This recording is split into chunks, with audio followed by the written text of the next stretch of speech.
There's a whole bunch of artwork in here. Seems pretty old.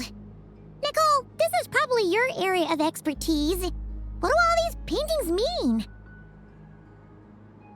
Let me see.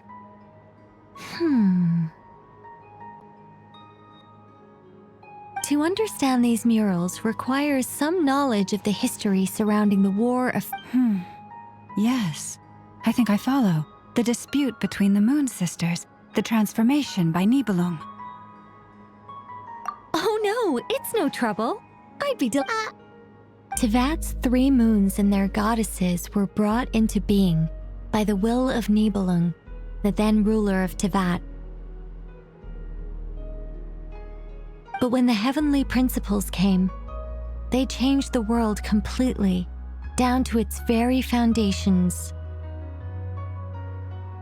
The moon goddesses were nowhere near strong enough to challenge this entity, but the heavenly principles did not view them as heretical entities that had to be removed. Essentially, the 3 moons existed to keep this planet alive and operational, which did not directly conflict with the heavenly principles' aims. Nevertheless, the inherent precariousness of this arrangement would soon be revealed. Nibelung returned, yes.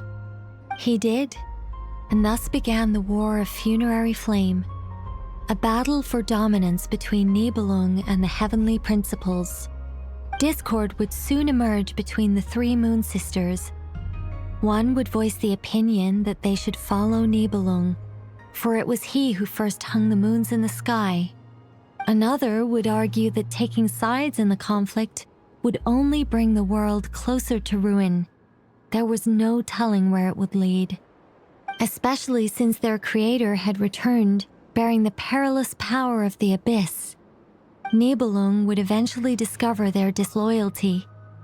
He had all 3 imprisoned before transforming the moons into weapons with which to fight against the heavenly principles. What? Weapons? Yes, the very moons that had once defended the planet became instruments of death and destruction, striking terror into the hearts of all living things.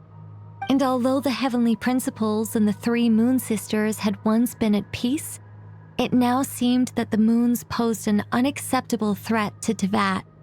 It is possible that the heavenly principles did not know of the goddess's imprisonment. If so, the weaponization of the moons would surely have been viewed as an intentional breach of the peace agreement.